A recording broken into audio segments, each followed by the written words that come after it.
이 충격적인 소식 이미 들으신 분들도 계시겠지만 미국 트럼프 대통령이 미 국방부의 공식 명칭을 국방부에서 전쟁부로 바꾸었습니다. 네, 그래서 지금 미 국방부 홈페이지에 가보면 실제로 이제는 전쟁부라고 나와 있고, 또 최근 우리나라 LG와 현대차를 대상으로 굉장히 어이없는 대규모 체포 작전을 진행한 트럼프는 밖으로는 베네수엘라를 향해 군사 공격, 그리고 내부로는 시카고시를 대상으로 지금 미군을 동원해 정말로 전쟁을 시작하려고 하고 있는 엄청나게 혼란스러운 상황이 벌어지고 있는 데다, 그리고 또 푸틴은 지금부터 러시아에서 판매되는 모든 스마트폰에다가 무조건 러시아 정부에서 제작한 국민 감시 앱을 강제로 설치하여 판매하는 법안을 통과시키며 오늘 기준 이미 그게 시행이 되고 있을 정도로 지금 또 한번 세상이 좀 뭔가 이상하게 그리고 위험하게 돌아가고 있습니다. 이렇게 우리를 불편하고 불안하게 만드는 너무도 혼란스럽고 걱정이 되는 세계 상황 속에서 정말 다행히도 그런 우리 마음을 아주 편안하고 안전하게 해주는 무척 고맙고 반가운 희소식이 최근 공개되었습니다. 바로 우리의 자랑이자 명실공히 전세계 최고 전차인 우리 K2의 새로운 최신형 버전인 K3 전차의 실제 디자인과 구체적인 성능이 처음으로 공개가 된 것입니다. 평소 우리 K3 신형 전차 소식에 관심이 많으셨던 분들께서는 벌써 몇 년 전부터 돌아다니던 이 컨셉 이미지를 다들 기억하실 겁니다. 그냥 딱 봐도 무슨 미래 전쟁 컴퓨터 게임에 나올 법한, 또는 인공지능이 만들어낸 그런 미래 전차처럼 일단 그 생김새는 정말 기가 막히게 멋있기는 한데, 하지만 우리는 잘 알고 있습니다. 보통 자동차 회사들이 모터쇼에서 내놓는 컨셉 차량들이 그렇듯 그 최종 양산형 버전은 절대 이대로 똑같이 나올 리가 없다는 것을. 하지만 그랬거나 말았거나 마치 전차로 스포츠카를 만든 것처럼 모든 면이 미끈미끈하고 아주 날렵하게 잘 빠진 것이, 물론 주차는 좀 힘들겠지만 그냥 이거 타고 소개팅하러 강남역 가서 내리면 시선 폭발하며 진짜 하차감 끝내줄 정도로 멋있기는 정말로 멋있습니다. 그런데 뒤에서 자세히 보겠지만 최근 공개된 우리 K3의 실제 모습은 현재의 K2 모습과 이 너무나도 멋진 미래형 컨셉을 절묘하게 섞어 놓은 딱 그 가운데에 있는 디자인으로 아마 전세계 차세대 전차들 가운데서 가장 탄탄하고 잘생긴, 그래서 가장 인기가 많은 최강 전차가 되지 않을까 싶습니다. 지금 미국과 독일 같은 다른 나라들도 다들 차세대 전차 개발에 전속력으로 속도를 내고 있는 상황입니다. 예를 들면 가장 빨리 차세대 전차를 공개한 독일의 경우 라인 메탈을 통해서 이미 재작년에 KF-51 판터 전차를 공개했는데, 일단 포탑 생긴 것부터가 미래 차세대 전차 분위기가 물씬 나는 아주 멋진 전차입니다. 그런데 이게 그냥 컨셉이 아니라 이미 양산이 진행 중에 있는 사실상 완성형 프로토타입입니다. 그런데 이건 완전히 재설계된 전차는 아니고 기존 레오파드2 전차를 기반으로 각종 최첨단 기술과 무장을 업그레이드한 독일의 최신형 전차로 이제는 우리 K2처럼 자동 장전 시스템까지 갖추어서 두 발의 포를 약 3초 이내에 발포할 수 있을 정도로 빨라졌습니다. 그리고 다음은 만약 독일이 과거 2차 대전 당시 전세계 최강 전차 국가였다면 1991년 이라크 사막의 폭풍 작전 때 대비하며 그냥 뜨거운 칼로 거대한 버터 덩어리를 썰어내버리듯 이라크의 기갑 부대를 완전히 녹여 전멸시켜 버렸던 서방 자유 군단의 상징, 바로 미국의 에이브람스 전차입니다. 뭐 디자인이 전성기 미국 물건답게 뭐가 다 큼직큼직하고 쭉쭉 뻗은 직선들로 이루어져 있어 세련되기도 하고 또 실제로도 가장 강력했던 전차입니다. 하지만 이 에이브람스 전차도 최초 실전 배치된 것이 지난 1981년, 즉 이미 45년이 넘어가는 아주 오래된 무기라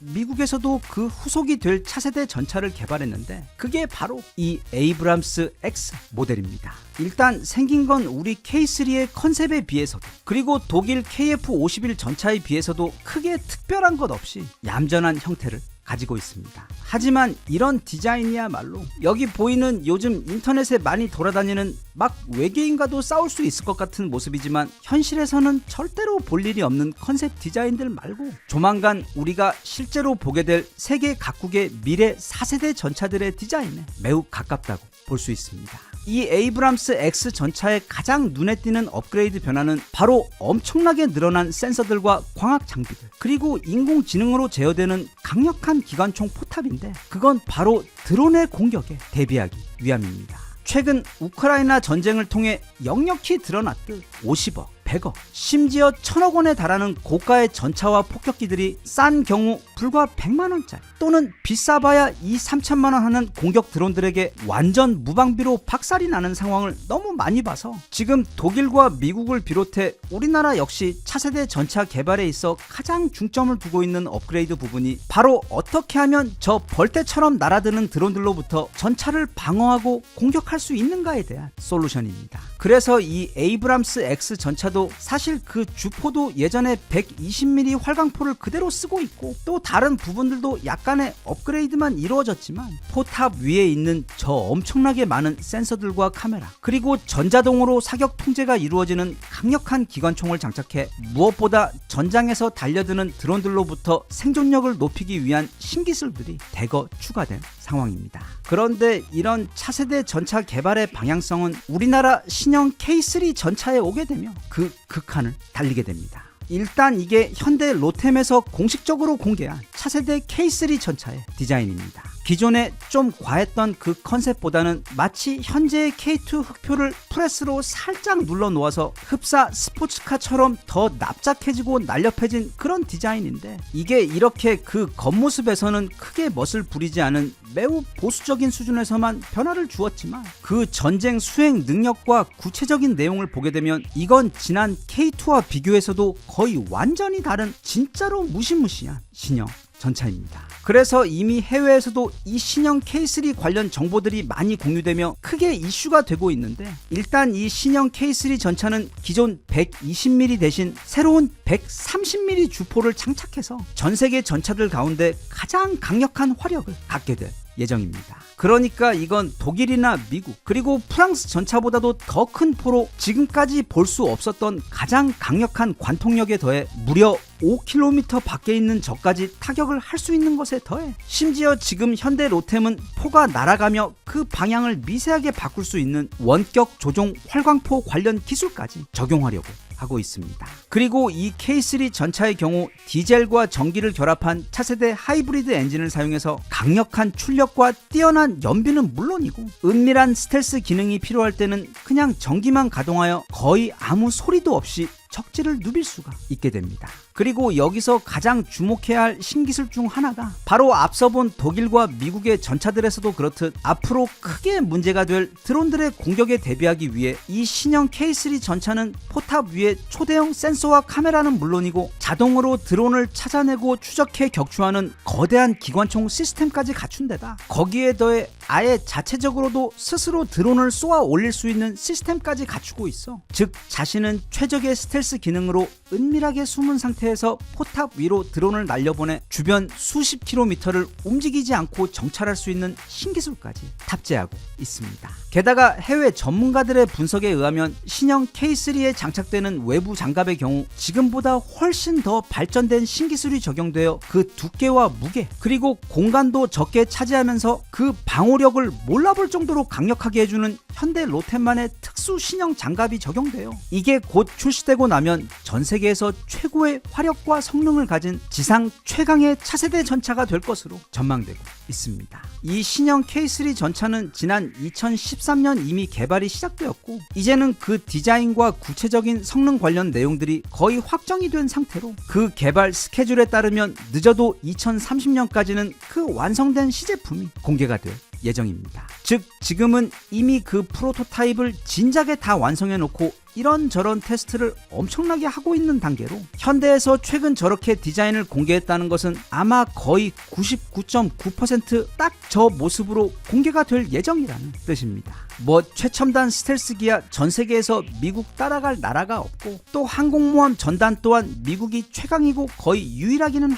하지만 이 육군 무기들의 경우 전 세계 그 어떤 나라도 우리를 따라올 나라가 없습니다. 우리는 그게 전차든 자주포든 그리고 기술력뿐 아니라 그 규모에 있어서도 전 세계에서 가장 강력한 기갑군단 국가입니다. 그리고 이제 곧 나오게 될 그런 우리의 얼굴이 되어줄 이 신형 K3 전차는 마치 지금 미국의 F-22 랩터가 전세계 공중 무기 중 압도적 최강 무기인 것처럼 뭐 지금도 이미 우리 K2가 전세계 최강이긴 하지만 이제 그 격차를 아득하게 멀리 떨어뜨려 놓아 땅 위에 랩터가 될 정도로 너무도 강력하고 멋진 전차가 될 예정이어서 어서 빨리 우리 K3의 실물을 볼 수 있는 날이 오기를 고대하고 있습니다. 미국의 한 전문가는 이번에 곧 대한민국에서 나오게 될 K3 신형 전차의 경우 과거 F-15에서 F-22로 넘어가는 수준의 파격적인 변화들이 있을 것이라고 전망했습니다. 전차를 개발하는데 아무리 짧게 보아도 대략 15년이나 걸리는데 이미 지난 2013년 개발을 시작해서 사실상 연구소에서는 이미 개발이 모두 끝난 상태로 지금 각종 마지막 테스트들을 치르고 있는 우리 신형 K3 전차가 어서 빨리 출시되어 우리 K2 흑표가 이미 이루어 놓은 그 전세계 최강 코리안 전차의 명성을 한 단계 더 높게 쌓아 올려 이후 한 50년 동안에도 계속해서 우리 대한민국이 전세계 최강 육군 기갑 강국으로 군림할 수 있도록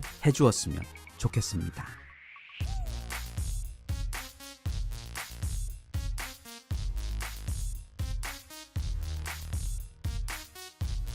Even if you try, you wouldn't understand it. Maybe something's missing inside of you. Just a bit of sugar to that horrid bitter. Maybe you taste different.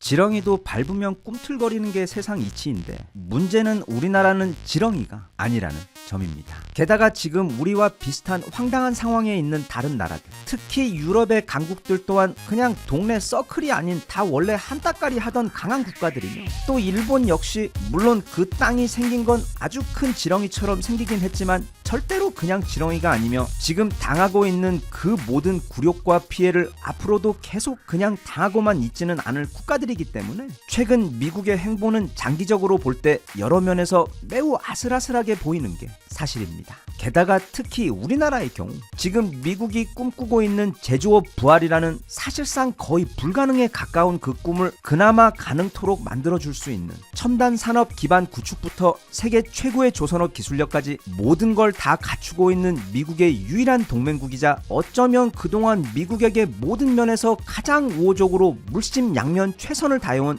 의리 있는 국가이자 또 지금까지 미국에게 가장 우호적이었고 중요한 국가입니다. 그래서 우리나라는 바이든 때부터 이어 트럼프에 와서도 사실 거의 억지와도 같은 무리한 요구에 가장 적극적으로 웃는 얼굴로 응대를 하며 국내 GDP 포기와 수천 수만 개의 일자리를 포기하고 미국에다가 수억 달러짜리 공장들을 세우고 또 그 제조업 기술력을 미국과 공유하며 그렇게 미국의 경제와 제조업 부활의 꿈을 위해 노력한 그런 우리에게 돌아온 것은 지금 다시 봐도 정말 너무 어이가 없을 정도로 황당한 대규모 체포 및 구금 사태였습니다. 이 사건에 대해서는 지난 2주 가까이 우리나라뿐 아니라 전 세계 언론들에서 톱 뉴스로 다루며 정말 지겨울 정도로 보도했기 때문에 굳이 그 세세한 내용이나 결말에 대해 설명할 필요는 없을 것 같은데 그런데 그랬던 미국 내에서 그리고 트럼프 정부 내에서도 최근 커다란 변화가 감지되고 있습니다. 이거 아무래도 우리에게 너무 큰 실수를 한 것이라는 사실을 뒤늦게 깨닫고 급하게 수습을 하고 있는 모양새인데 일단 이 모든 발단의 원인을 제공한 것으로 알려져 있는 사람인 토리 브레넘 미국의 공화당 정치인의 경우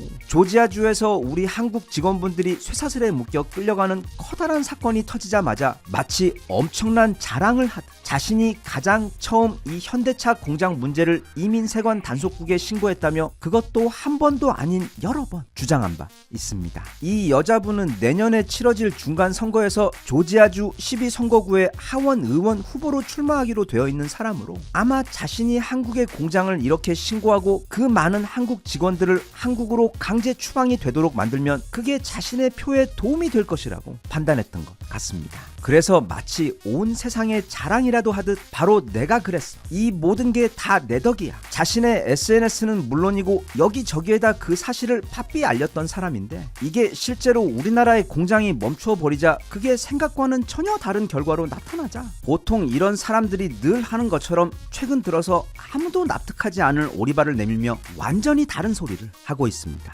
즉 자신은 한국인들의 비자에 대해 아무것도 알지 못했고 누차 말하지만 절대로 그걸 신고한 게 자신이 아니라는, 아니 자기가 본인 SNS에다가 그리고 여러 언론들에다가 직접 이야기한 것들이 셀 수도 없이 여전히 남아있는데도, 그리고 자신이 그렇게 신고를 한 이유는 미국에서 불법 체류자들을 없애기 위해서이며 또 그것이야말로 자신이 트럼프를 지지하는 이유라고 당당하게 주장해 놓고서는 이제 와서 너무도 성의 없는 부실한 거짓말로 그 결과에 대한 책임을 회피하려고 하고 있습니다. 그녀가 이토록 급하게 입장을 바꾸어 이상한 소리를 하는 이유는 이게 실제로 한국 공장과 한국인 노동자들에 대한 대규모 체포가 진행되고 나니까 첫째는 그 체포의 과정이나 명분이 생각보다 너무 허술하고 부당했다는 것이 지금 미국 내부 전문가들 사이에서도 너무 많이 나오며 비난을 받고 있는 데다, 둘째는 그 체포 작전 때문에 현재 공장의 완공이 앞으로 최소 2-3개월 더 늦어질 예정인 것에 더해 셋째, 공장이 완성되고 나면 생겼을 최소 8,000명에서 약 1만 명 가량의 현지 조지아주 미국 노동자들의 채용 부분도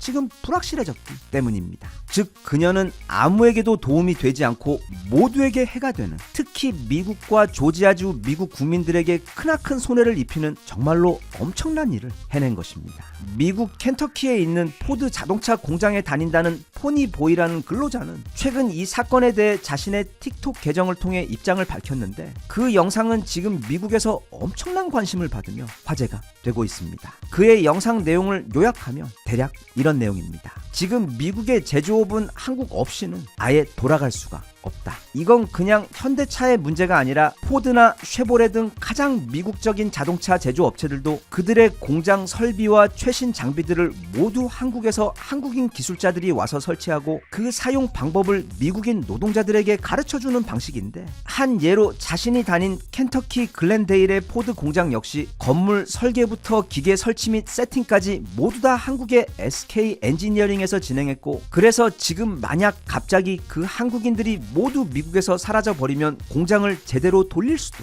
또 무언가 문제가 생겼을 때 그걸 해결할 수도 없으며 그 결과 공장들이 전부 멈추게 되어 수만 개의 미국 일자리들이 사라지게 될 것이라고 경고했습니다. 그러면서 그는 이 멍청이들이 이런 사실도 파악하지 못하고 미국과 조지아주에 수십억 달러치 손해를 끼친 것에 더해 심각한 외교 문제까지 만들어버렸다며 분노했습니다. 끝으로 그는 한국은 미국에게 가장 중요한 동맹국 중 하나인데 어째서 우리는 그들을 박해하고 있나라고 되물으며, 지금 당장 자신의 공장에서도 300만 불짜리 기계가 고장이 난 상태인데 북미에서 이 기계를 수리할 수 있는 사람이 없어 멀리서 한국 기술자와 한국어 통역사들을 어렵게 불러와 해결을 하려고 하고 있으며, 그때까지 미국 회사의 현지 유지 보수팀은 그저 무기력하게 기다리고 지켜보고만 있을 뿐이라고 전하며 지금 미국의 현지 상황을 전했습니다. 이 포니보니의 말은 월스트리트 저널이나 뉴욕타임즈 같은 미국의 주류 언론들과 그리고 BBC와 같은 유럽의 대표 언론들에서 하고 있는 주장과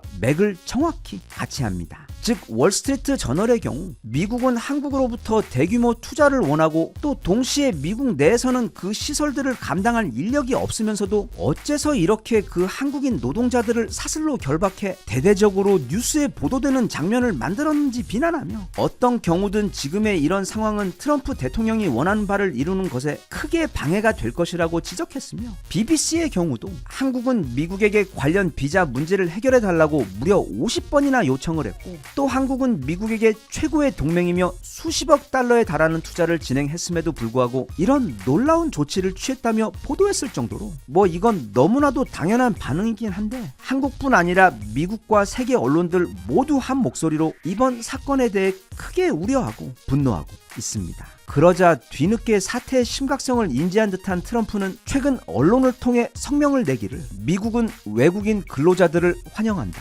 그래서 자신은 최근 체포된 한국 노동자들이 미국에 계속 남아 미국 노동자들을 계속 훈련시킬 수 있는 기회를 주었지만 그들 대부분이 거부하고 귀국을 해버렸다고 말하며, 자신은 외국 투자와 기업을 겁주거나 그들의 투자 의욕을 꺾고 싶지 않다고 밝히며, 원래 사과의 말이나 자신의 자신의 잘못에 대한 인정 같은 것은 거의 절대로 하지 않는 트럼프의 특성상 이 정도면 트럼프 입장에서는 최대한 사과한 것으로 보여지며, 또 이 사태로 인해 한국인들이 지금 무척 화가 나 있는 것을 매우 우려하고 있는 것으로 보여져 이번 사태 초기 사슬을 차고 구금이 된 수백 명의 한국인들에 대한 처우에 대해 문의했을 때 미국의 이민국에서는 지금 그저 할 일을 하고 있을 뿐이라며 대수롭지 않은 듯 대처했던 초기의 모습과는 상당히 많이 바뀐 태도를 보여주고 있습니다. 그리고 트럼프가 이런 태도 변화를 보이자마자 지금 한국 공장 완공 지연과 한국 기술자들의 귀국으로 인해 기존 계획에 커다란 차질이 생겨버려 발등에 불이 떨어진 미국 경제개발청장의 수장인 트립 톨리슨 또한 성명을 내고, 지금 현대차 공장에서 일하던 그 한국인 노동자들은 필요한 장비를 설치하고 미국인 노동자들에게 그 장비의 사용법과 배터리 셀 관련 기술을 가르칠 수 있는 유일한 사람들이며, 우리는 그 한국인들에게 크게 의지하고 있고 이번 사건으로 그들이 겪은 실망감을 충분히 이해한다며 그 한국인 노동자들이 다시 미국으로 돌아오는 것은 우리에게 매우 중요하다고 말하며 트럼프의 한국 달래기에 말을 보탰습니다. 그리고 정말 웃기게도 톨리슨 경제개발청장이 이와 같은 발언을 한 같은 날에 사건이 있었던 조지아주 또한 공식 성명을 내면서 한국은 조지아주에 가장 많은 투자를 한 국가라며 공식적으로 인정하는 성명을 냈는데, 이게 아무리 생각을 해봐도 잘 이해가 가지 않는 상황인 것이, 미국이 투자를 해달라고 해서 한국의 공장들을 포기하고 그 많은 돈을 들여 LG도 현대차도 그리고 삼성과 SK도 모두 미국에다 각각 수십억 달러짜리 거대한 공장을 세우며 미국 경제 발전에 도움이 되어주고 있었는데, 또 거기다가 한국인 기술자들이 없으면 그 공장을 돌리지 못하는 것은 물론이고 아예 그 공장들을 완공하는 것 자체가 불가능한데도, 애초에 그 명분도 불확실한 데다가 심지어 대부분이 법적으로 아무런 문제가 없는 사람들인데도 미국 정부 기관 역사상 단일 작전으로는 가장 커다란 규모의 체포 작전을 진행해서 무려 일주일 넘게 사슬에 묶여 이동하고 감금시킨 후 결국 귀국하게 만들어 지금 모든 공장이 올스탑 되도록 만들어 결국 소중한 동맹인 한국인들에게는 커다란 상처를 주게 되었고, 또 외교적으로도 심각한 문제가 생겨버린 데다 무엇보다 미국과 조지아주 경제에 지금 커다란 피해가 가도록 만들고 있어. 도대체 무슨 생각에 무얼 얻고자 이런 일을 벌인 것인지 당최 알 수가 없습니다. 대신 이번에 우리가 한 가지 얻은 것이 있다면, 우리가 아무리 상대의 무리한 요구에 호의를 가지고 최선을 다해 응하고 돕는다고 하더라도 결국 그게 고마움이 아닌 이런 사태와 같은 충격적인 보답으로 돌아올 수 있으며, 또 그래서 어찌 보면 이런 일이 이렇게 일찍 생겨버린 것은 앞으로 곧 텍사스와 일리노이의 완공을 앞두고 있는 삼성전자의 대형 반도체 공장들이나 그 외 LG와 현대차의 투자와 공장들이 본격적으로 완료되기 전에 이런 황당한 일이 생겨버려 이제는 우리도 정신을 더 바짝 차리고 긴장해서 대비를 할 수 있도록 해준 점은 한편으론 매우 중요한 백신을 맞은 것이 아닌가 싶어. 앞으로 남은 관세 협상 및 곧 다가올 에이펙 모임에서의 미중 협상의 그 중재자 역할에 있어 더욱 치밀하게 대비해서 최근 이 황당한 상황이 우리에게 전화위복이 될 수 있도록 해주었으면 좋겠습니다.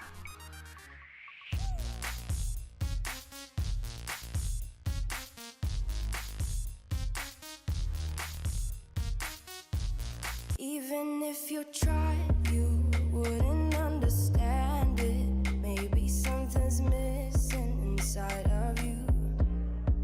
Just a bit of sugar to that horrid bitter. Maybe you taste different.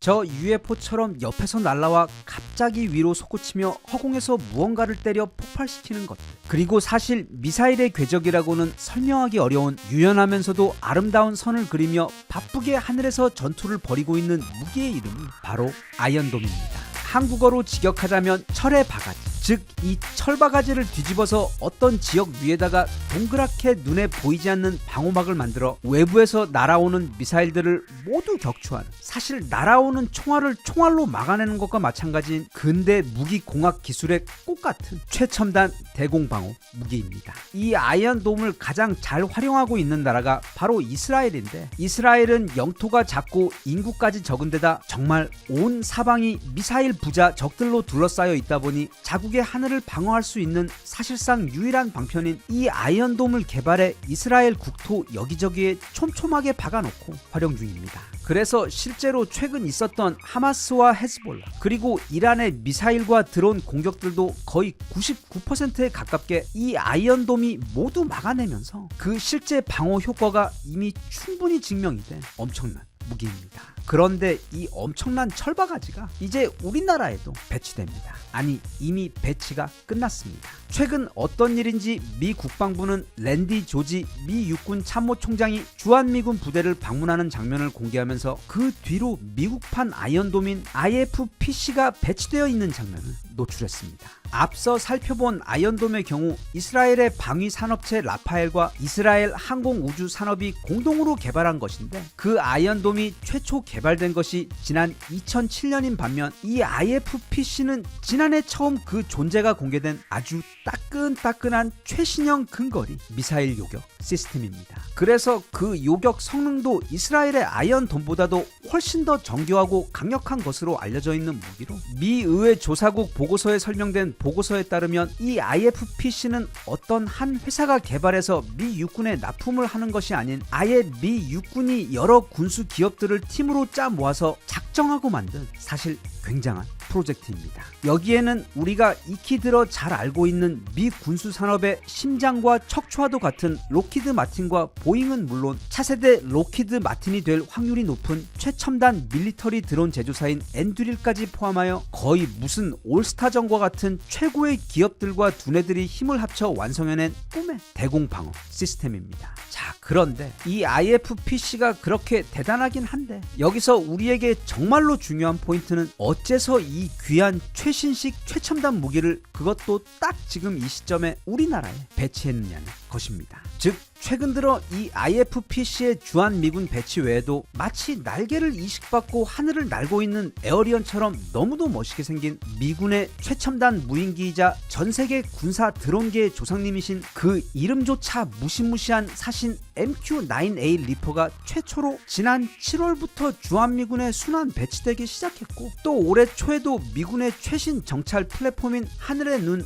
아테네 R 역시 최초로 주한미군에 배치가 된 것에 더해 얼마 전에는 죽음의 백조라고 불리는 B-1B 폭격기가 주한미군과 한국군의 합동훈련에 참여해 훈련을 한 데 더해 미 태평양 함대 항공모함 타격군의 일부인 USS 칼 빈슨 또한 부산항에 입항한 적이 있는데 이 모든 게 다 올해 초부터 최근까지 벌어진 일들입니다. 이렇게 미국이 최근 들어 주한미군에다가 미국이 가장 아끼는 최첨단 전략 무기들을 아낌없이 배치시키며 지금 주한미군을 무섭도록 강화시키는 현상이 설명해주고 있는 그 배경 이유는 아주 간단합니다. 그만큼 최근 이 주한미군의 가치가 이제는 미국에게 너무나도 높아졌기 때문입니다. 지금 미국에게 그리고 앞으로의 미국에게도 가장 중요한 지상 과제는 바로 미국의 패권에 도전하는 중국의 의지와 동력을 하루빨리 끊어놓는 것입니다. 지금 나이가 좀 있으신 분들은 다들 공감하시겠지만 이게 예전에는 중국이 앞으로 미국의 패권에 위협이 될 것이라고 우려하는 보도 같은 걸 보면 막 웃고 그랬는데 왜냐하면 또 그때의 미국은 지금의 미국과는 조금 많이 다른 뭐랄까 전성기 시절 타이슨과 같은 그 어떤 빈틈조차 없는 완전 무결한 최강자의 느낌이어서 누가 감히 미국에게 대항하는 것조차 거의 불경스럽게 보일 정도로 당시 미국의 군사력과 경제력 그리고 국제사회에서의 그 위상이 절대적이었기 때문에 그랬던 것이었는데 어떻게 된 게 이게 어찌어찌 하다 보니까 이제 어쩌면 정말 앞으로 중국이 실제로 미국에게 치명적인 위협으로 부상하게 될 수도 있을 것 같다는 믿기 힘든 생각이 들 정도로 이제는 많은 부분에서 중국은 미국을 따라잡고 있기 때문입니다. 그리고 지난 트럼프 임기 때부터 시작해 미국은 중국에게 관세 전쟁이라는 것을 시작하고 또 반도체 관련 첨단 기술과 부품 수출을 금지시키며 이제 미국이 중국을 단지 의식하고 있는 것이 아니라 조금은 체면을 구겨서라도 중국의 경제를 꺾어놓고 또 군사력 발전을 저지시키려는 모습을 전 세계인들 앞에서 보여왔습니다. 그리고 실제로 당시 미국의 그 관세 정책과 첨단 반도체 기술 및 부품 수출 금지 정책은 효과가 꽤 있었고, 그래서 중국의 성장에 적지 않은 브레이크가 걸리며 꽤 성공적이었긴 했지만, 대신 이제는 미국이 중국을 실제 위협으로 여기고 있다는 어떤 다급함 같은 것을 공개적으로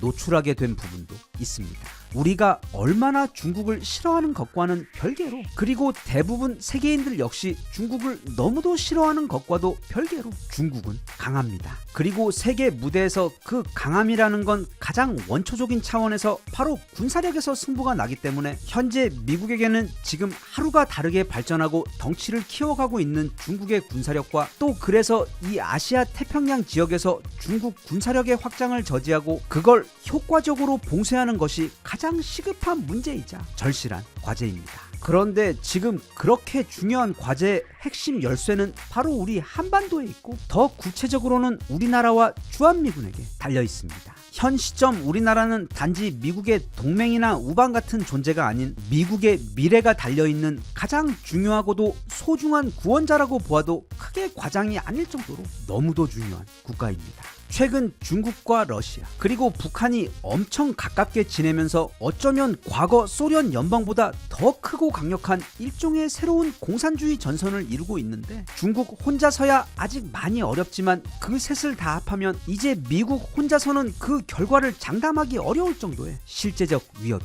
됩니다. 즉 이제 새롭게 시작된 이 또 다른 냉전에서 미국과 미국에 대항하는 그 3개국 사이, 그걸 군사력으로 보아도 또 지정학적 위치로 보아도 절묘하게 그 딱 중심에 위치하고 있는 나라가 바로 우리나라입니다. 즉 누가 이 대한민국을 자기 편으로 갖느냐에 따라 그 거대한 힘겨루기의 승부가 갈리게 되는 것입니다. 물론 실제로 그럴 일은 앞으로 1000년이 지나더라도 절대 없겠지만, 우리나라가 만약 미국과 관계를 끊고 중국과 손을 잡으며 과거 미국과 대한민국이 가지고 있던 그 수준만큼의 동맹을 맺는다면, 사실 그때부터 미국은 이 아시아 태평양에서의 패권은 물론이고 전 세계의 패권을 지키는 것 역시 매우 위험하게 됩니다. 또 만약 그런 상황이 발생한다면 눈치 빠른 일본의 경우 미군이 빠진 혼자서는 사실 한국군도 막아낼 수가 없는 상황에서, 거기에다 중국과 러시아 그리고 북한까지 힘을 합해 위협한다면 아예 승산이 없기 때문에 저항하기보다는 이쪽으로 재빨리 붙을 확률이 높습니다. 그러면 마치 도미노처럼 저 아래 수많은 동남아시아 국가들도 연쇄적으로 이 새로운 동맹에 자발적이든 반강제든 합류를 할 수밖에 없게 되고, 또 그런 상황이라면 미군의 지원이 빠져버린 대만 같은 경우 역시 아예 그 어떤 저항 자체도 없이 아주 평화롭게 중국의 땅으로 편입이 될 겁니다. 하지만 너무도 다행히 미국은 대한민국을 동맹으로 가지고 있습니다. 미국은 이 대한민국이라는 나라가 이 지구에서 유일하게 가지고 있는 단일 동맹국입니다. 그만큼 서로가 서로에게 중요한 동맹입니다. 게다가 이 주한미군은 그런 방어적인 전략적 가치 외에도 중국에게 가장 중요한 북경과 상해를 모두 다 30분 컷 미사일 및 전투기와 폭격기 사정거리 안에 두고 있는, 말하자면 중국이라는 거인의 급소인 그 목 아래 날카로운 칼끝을 대고 있는 것과 같은, 정말 중국으로서는 이게 너무 불안하고 괴로운 수준의 무서운 위치에 딱 자리를 잡고 있어. 미국에게 주한미군은 이전에도 그랬지만 지금 그리고 앞으로는 더더욱 마치 미국 본토에 비견될 수 있을 정도로 전 세계에서 가장 강화하고 지켜내야 할 제일 중요한 지역이며 요새이자 미국의 세계 패권 수호의 최전선이자 동시에 최후의 보루가 바로 이 한반도이고 또 주한미군입니다. 그리고 트럼프가 지난번 이 주한미군 부지의 소유권을 달라는 정말 얼탱이 없는 말을 한 것은 물론 그 실현 가능성조차 없는 트럼프다운 괴짜스러운 말이긴 했지만, 한편 그건 지난 임기 때부터 단 한 번도 예외 없이 주한미군의 존재 이유와 가치를 폄훼하면서 틈만 나면 주한미군을 철수시켜야 한다고 주장했던 것과는 반대로, 이제는 주한미군이 미국에게 얼마나 소중하고 가치가 높은지를 뒤늦게 깨달아 부동산 사업 기업가 출신답게 그걸 소유하고 싶다고 표현함으로써 미국에게 있어 주한미군의 그 엄청난 가치에 대한 트럼프의 입장 변화가 간접적으로 드러나 버린 경우라고 볼 수 있습니다. 그렇기 때문에 지금 한창 시끄러운 관세 협상 이후 아마 본격적으로 시작될 것으로 예상되고 있는 이 주한미군 관련 협상, 또 방위비 관련 협상을 앞두고서 최근 들어 너무 높아진 한국의 국제 위상과 군사력 때문에, 그리고 단지 방위비 부분뿐 아니라 주한미군의 대중국 역할 강화와 거기에 따른 대한민국 국군의 역할 변화 등에 대한 그 중요하고 껄끄러운 협상을 진행하기 전에 미국은 우리가 북한의 위협으로부터 대한민국을 이렇게나 신경 쓰고 있다는 제스처를 보여주기, 그리고 실제로도 중국의 위협에 더 적극적으로 대응하기 위해 바로 얼마 전까지 방위비 더 많이 안 주면 당장 방 빼겠다고 으름장을 놓았던 트럼프의 발언과는 완전히 반대로 지금 우리나라와 주한미군이 미국에게 얼마나 큰 전략적 가치를 가지고 있는지, 그리고 앞으로 더욱더 그렇게 되어 갈 것이라는 것을 여실히 보여주는 미국의 태도 변화로 보이기 때문에 우리나라 담당자 분들도 이런 주한미군, 그리고 나아가 현재 미국에게 있어 대한민국이 가지는 그 어마어마한 실제 가치에 대한 지피지기를 잘 하시어 부디 이 관세 협상 이후 이어서 맞이하게 될 큰 어려움이 예상되는 주한미군 및 방위비 관련 협상에서 과거 서희가 보여주었던 것과 같은 슬기로운 기질을 꼭 보여줄 수 있었으면 좋겠습니다. 정말 이제 조금만 있으면 드디어 추석입니다. 이번 추석은 하루 연차까지 쓰신 분들은 최대 10일까지 쉬시는 분들도 계실 텐데, 그 길고도 달콤한 연휴 기간 동안 늦잠도 충분히 많이 자고 또 다이어트 걱정은 잠시 미뤄두고 맛있는 것도 엄청나게 먹으며 다들 많이 웃을 수 있는 시간이 아주 많기를 바라며, 무엇보다 부모님이나 내 주변 고마운 지인들에게, 그리고 특히 너무 고생해준 바로 나 자신에게 감사하는 마음을 전하고 또 가질 수 있는 그렇게 편안하고 의미 있는 휴식이 되었으면 좋겠습니다.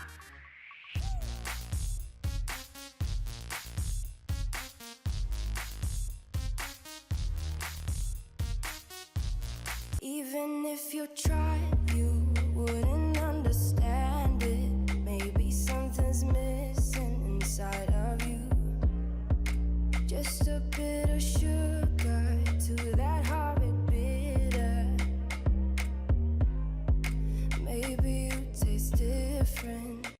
이게 최근 본 트럼프 관세 관련 만평 가운데 가장 마음에 들었던 작품인데, 정말 저 황당한 관세 때문에 단지 미국뿐 아니라 북미, 유럽, 그리고 아시아 등 전 세계 경제와 외교가 지금 모두 이러지도 저러지도 못하고 과연 이게 진짜 현실인가 싶을 정도로 너무도 혼란스러운 시기를 보내고 있습니다. 그리고 매일 아침에 일어나면 무언가 또 엄청난 새로운 뉴스들이 미국 쪽에서 들려오는데, 어제는 이제 트럼프가 외국에서 미국으로 들어오는 영화들에 대해 정말 쿨하게 100% 관세를 매기겠다고 발표했고, 또 거기에 더해 의약품들에 대해서도 100% 관세를 매기겠다고 발표해 이제 이 관세 정책이 대기권을 넘어 처우주를 향해, 즉 처음에는 자동차와 반도체 등 몇 개의 대표 핵심 분야들에 대해서만 그랬지만 이제는 문화와 예술, 심지어 의약품의 영역도 가리지 않고 사실상 관세를 매길 수 있는 모든 부분으로 확장되고 있는 상황입니다. 이런 트럼프의 브레이크 없는 관세 관련 행보는 이미 엄청난 경제적 충격과 외교적 갈등에 더해 미국 내에서도 과연 이렇게 하는 게 합법적인가 하는 위헌성 논란까지 빠르게 제기되고 있을 정도로, 유럽이나 우리나라 등 그 관세의 대상이 되는 나라들에서는 뭐 말할 것도 없고, 정작 미국 내에서도 거의 대부분의 대표 언론들에서도 굉장한 어조로 비판을 쏟아내고 있는데, 가장 대표적으로 월스트리트 저널의 경우 최근 낸 여러 기사들과 사설을 통해 이렇게 지적하고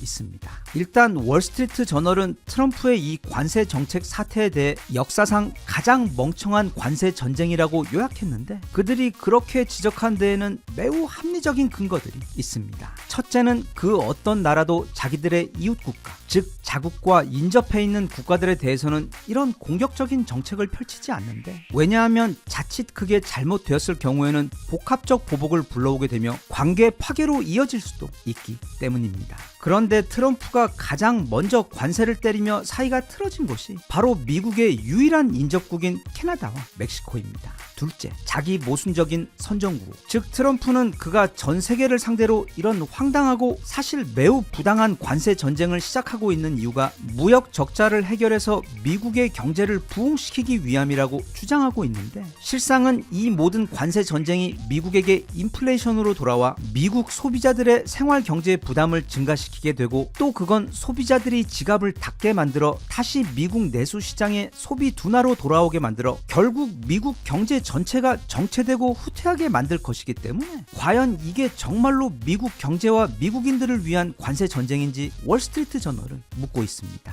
셋째는 바로 동맹국들에 대한 부분인데, 어쩌면 이게 장기적으로 앞으로 가장 문제가 될 위험 요소이기도 하다고 지적합니다. 즉 동맹국들을 상대로 사실상 적대적이자 약탈적인 관세 정책을 밀어붙이는 것이야말로 지금 트럼프가 하고 있는 가장 큰 실수로, 이는 결국 중장기적인 면에서 미국에게 크나큰 외교적 손실을 가져오게 될 것이 너무도 자명하기 때문에 지금 이 관세 전쟁은 보호 무역이 아닌 미국 경제와 외교의 심각한 자해 행위라고 지적했습니다. 굳이 월스트리트 저널의 이런 기사와 칼럼의 의견을 빌리지 않더라도 지금 이 상황의 황당함과 부당함은 사실 전 세계가 모두 알고 느끼고 있는 부분입니다. 하지만 그래도 미국은 미국이고, 또 자칫 누구라도 먼저 용감하게 잘못을 지적하거나 대표로 반기를 들었다가는, 아니면 스위스처럼 훈계 비슷한 것을 했다가는 그날 기분에 따라 마치 노량진 수산시장처럼 관세를 무슨 시가로 매겨버리는 트럼프의 특성상 본보기로 엄청난 관세를 때려 맞을 수가 있기 때문에 지금은 그냥 다들 눈이 거의 사팔뜨기가 될 정도로 서로 눈치만 보고 있는 상황입니다. 그런데 이런 상황에서 트럼프의 이런 관세 정책을 매우 강도 높게 비판한 국가가 있습니다. 게다가 그 국가는 딱 우리 한국에 대한 트럼프의 최근 요구, 즉 3,500억 달러라는 듣도 보도 못한 액수에 우리나라가 지난 70년 넘게 뼈 빠지게 저금해온 돈의 약 80%에 달하는, 그것도 선불로 내놓으라고 압박한 트럼프의 요구를 지적하며 그런 우리나라의 입장을 걱정해 준 것인데, 그 나라는 놀랍게도 그리고 매우 예상 밖으로 바로 중국입니다. 중국은 최근 글로벌 타임즈를 통해 특별 사설을 내면서 트럼프는 최근 한국에게 투자에 대한 거액을 미리 선납하면 관세를 낮춰주겠다고 제시했는데, 그래서 만약 한국이 트럼프의 요구대로 3,500억 달러를 납부하게 되면, 그렇게 되면 한국은 지난 1997년 IMF 금융위기 상황이 재현될 수 있다며 크게 우려했습니다. 나아가 미국은 일본산 자동차들에게는 15%의 관세를 매기며 한국산 자동차들에게는 여전히 높은 세율을 부과하면서 차별적인 대우를 하고 있는 것에 더해, 여기에 더해 에너지와 농산물 수입 확대를 강요하고, 또 비관세 장벽에 대한 철폐도 요구하는 등 불공정하고 무리한 협상 요구들로 한국을 압박하고 있다며 강하게 비난했습니다. 게다가 트럼프는 자신이 이렇게까지 하는 이유에 대해 그동안 한국이 미국 제품들에 대해 4배에 달하는 관세를 부과해 왔기 때문에 그 손해를 복구하려는 것이라고 주장을 하고 있지만, 사실 그가 이유로 든 품목들은 거의 대부분 한국과 미국 사이 체결된 FTA 품목들이어서 사실상 무관세로 진행되었던 것들로, 트럼프는 한국과의 협상력을 높이기 위해 과장되거나 왜곡된 수치를 정치적으로 잘못 활용하고 있다고 비판했습니다. 물론 누군가가 지금 너무 곤란한 우리 입장을 이렇게 조목조목 강경하게 대변해 주는 것은 참 고마운 일이긴 한데, 대신 그게 중국이라는 점에서 뭔가 좀 찝찝하고 마뜩치 않은 점이 있습니다. 어쩌면 지금 중국은 미국과 한국 사이 그 동맹에 균열이 생기는 것을 보고 마치 그들이 우리를 굉장히 걱정하고 아끼는 것처럼 우리 입장에 서서 미국과 트럼프에 대해 강력하게 비난하며 어떻게 보면 우리가 하고 싶은 이야기들을 대신해 주어 좀 시원한 부분도 없진 않지만, 그러면서도 중국이 지금 그렇게 하는 그 의도가 정말로 우리를 걱정해서 그렇게 하는 것이고, 또 그런 중국의 의견에 동조하는 게 과연 현 시점 우리 국익에 정말로 도움이 되는지에 대해서는 좀 회의적입니다. 중국은 지금 미국과 트럼프가 타국에 대해 강한 힘을 무기로 도덕적으로 굉장한 잘못을 저지르고 있는 것을 이렇게 비난하고 있는데, 물론 그 비난의 포인트들은 단어 하나 버릴 것 없이 틀린 말이 없는 엄연한 사실들이긴 하지만, 그럼에도 그런 도덕적 비난은 나중에 중국이 티베트나 신장 위구르 같은 이웃 국가들에게 그동안 했던 잘못을 복구하고 충분히 사과한 다음, 그리고 한복이나 김치 등 우리 역사와 문화에 대한 도둑질을 멈추고 사과한 후에 해도 늦지 않을 것 같습니다. 지금 중국은 도덕적으로도 누굴 지적할 상황은 아닌 것 같고, 또 경제나 외교적으로도 우리 이상으로 최근 미국에게 탈탈 털리고 있는 상황이기 때문에 남 걱정할 것 없이 그냥 각자 잘하면 될 것 같습니다. 정말 지금은 혼란의 시대가 맞는 것 같습니다. 한국은 미국에게 전에 없던 배신감을 느끼며 화를 내고 있고, 또 무려 중국은 그 사이를 비집고 들어와 한국 편을 들어주며 미국에 대한 우리 한국인들의 실망감에 더욱 부채질을 하고 있는 그런 요상한 상황이 지금 펼쳐지고 있는 것으로 보여 우리가 정말 당분간은 정신 바짝 차리고 중심을 잘 잡아야 할 것 같다는 생각이 듭니다. 이런 너무도 혼란스러운 상황에서 그래도 한 가지 기분이 좋고 또 우리가 잘하고 있다고 느끼는 부분은, 우리나라가 그 미국의 압박에 못 이겨 신중함을 잃고 너무 조급해져서 돌이킬 수 없는 실수를 저지르고 있지는 않다는 점입니다. 최근 일본에서 열린 일본의 새로운 총리를 뽑기 전 치러진 토론회에서 그 토론회에 출연한 5명 중 4명의 미래 일본 총리 후보들은 최근 일본이 미국과 맺은 협상, 즉 5,500억 달러를 현금으로 미국에게 주는 것에 대해 그렇게 불평등하다고까지는 느끼지 않았다는 의견이 지배적이었는데, 특히 고바야시 다카유키 전 경제안보 담당상의 경우 이번 협상이 불평등한 조약으로 보이는 부분도 있지만, 이제 와서 그런 말을 하는 것은 어쩔 수가 없고, 대신 앞으로 어떻게 하면 미국과 윈윈으로 만들어 나갈 수 있는지 지혜를 보여주어야 한다고 대답했는데, 이 부분을 읽으며 지금 일본도 정말 큰일 났구나 하는 생각이 들었습니다. 그가 말하는 그 지혜란 그런 협상에 최종 결정하기 전에 해야 하는 것이지, 이미 협상이 결정되어버린 상황에서 앞으로 어떻게 하면 윈윈할 것인지에 대해 생각해 보자는 것과 같은 소극적인 태도가 과연 앞으로 그 나라를 이끌어갈 사람이 취할 수 있는 최선의 지혜라고 할 수 있는 것인지 의문이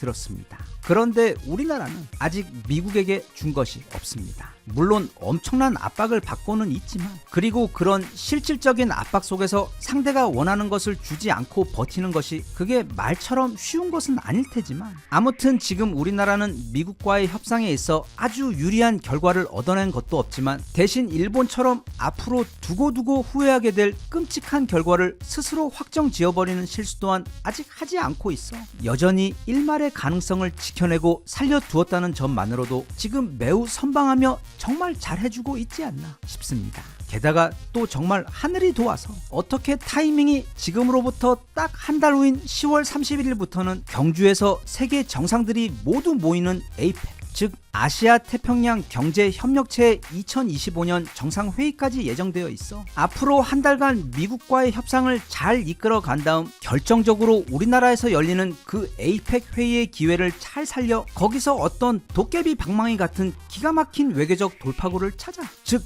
오직 우리만이 줄 수 있고 또 트럼프가 가장 원하는 것을 준, 예를 들면 트럼프가 노벨상을 받을 수 있게 하는데 결정적인 도움을 준다든지 하는 강력한 묘책을 사용해서 되는 것도 없고 그렇다고 안 되는 것도 없는 트럼프이기 때문에 앞으로 한 달간 지혜를 짜내 잘 준비를 하면 그 에이펙 정상회담 기간 중 어쩌면 전 세계를 깜짝 놀래키는 엄청난 장면이 연출되고, 그 덕에 우리 협상도 아주 성공적으로 매듭 지어지지 않을까 혼자 기대해 봅니다.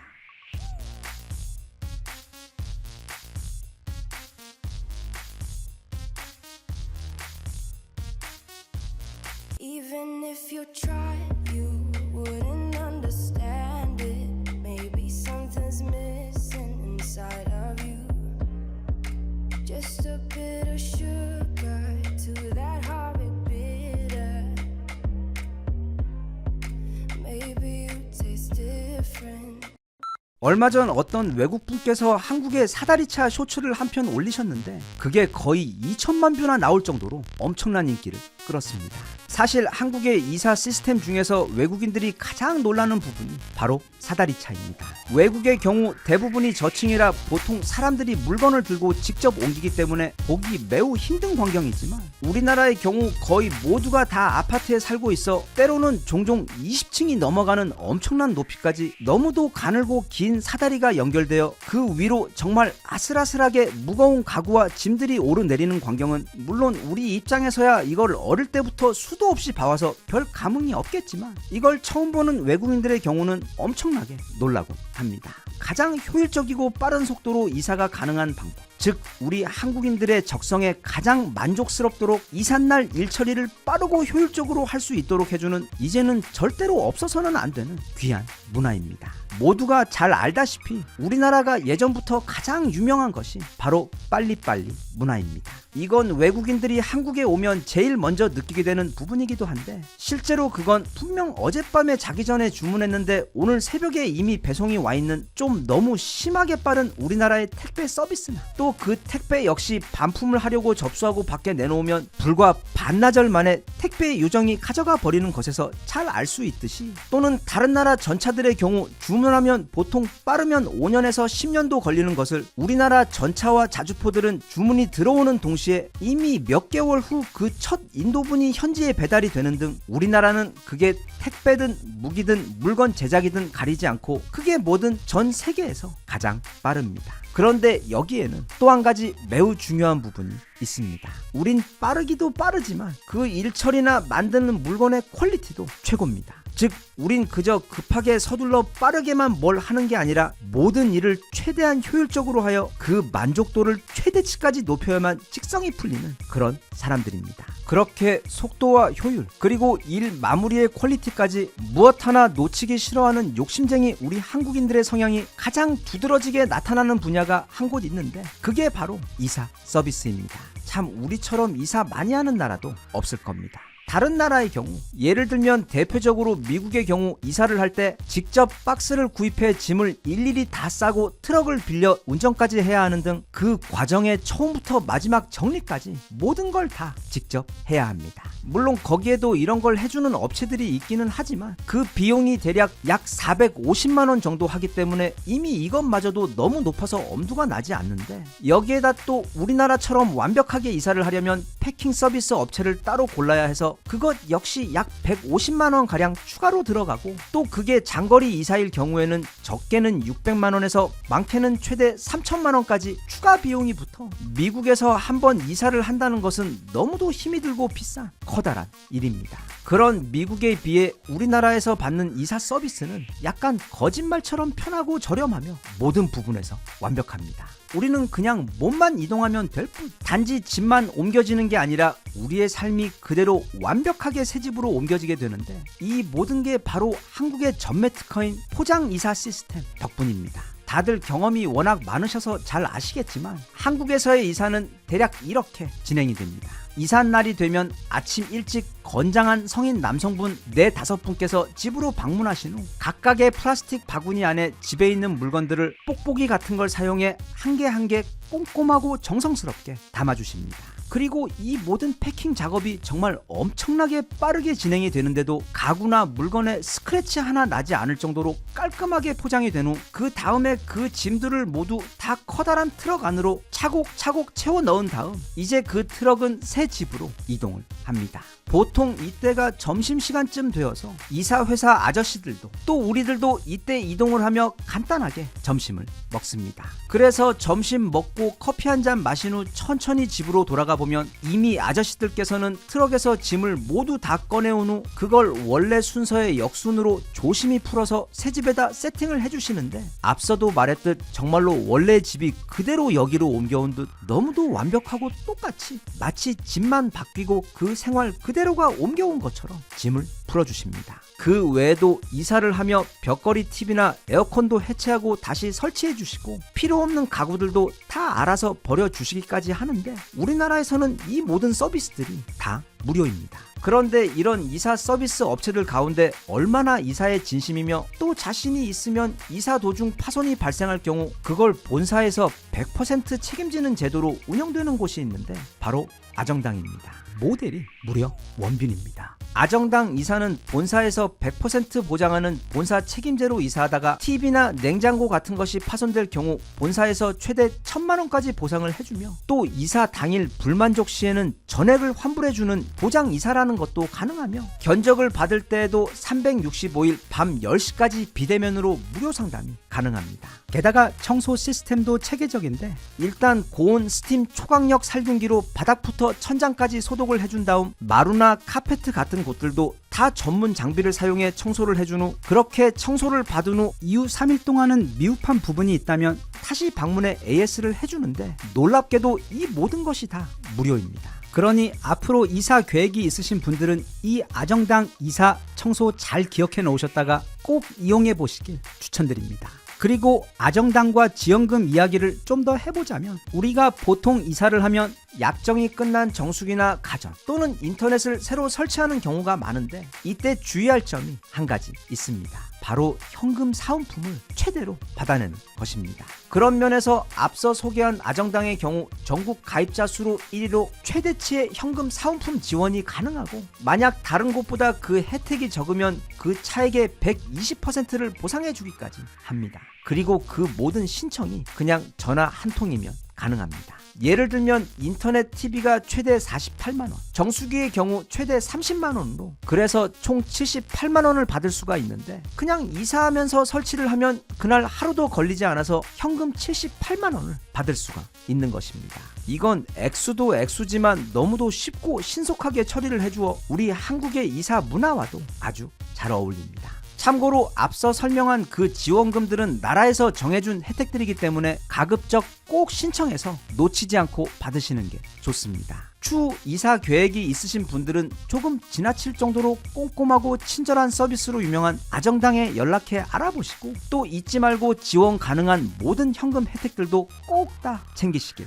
바랍니다. 우리 삶에서 이사는 아주 커다란 행사입니다. 한국인들에게 가장 중요한 게 바로 집인데 그 집을 옮기는 것이기 때문에 다른 그 어떤 것보다 이삿날 아무 문제 없이 마치 물이 흐르듯 모든 과정이 순조롭게 잘 진행되어 무엇보다 가족들이 기분 좋게 이사를 마치는 게 가장 중요합니다. 그런데 너무 감사하게도 우리는 전 세계에서도 가장 완벽한 이사 시스템이 존재하는 곳, 가장 저렴하고 가장 빠르며 또 가장 스트레스 없이 이사를 할 수 있는 대한민국에 살고 있는 덕분에 그 혜택을 온전히 누릴 수 있기 때문에 늘 당연하게만 생각되던 그 부분이 우리 삶에서 사실은 얼마나 고마운 부분인지 한 번씩 생각해보고 그런 면에서 여기 아정당이 제공하는 서비스의 퀄리티는 그 중에서도 가장 믿을만하기 때문에 다음에 이사하실 때 꼭 한번 알아보시고 다들 깨끗한 새 집에서 아주 기분 좋게 새 출발하실 수 있기를 바랍니다.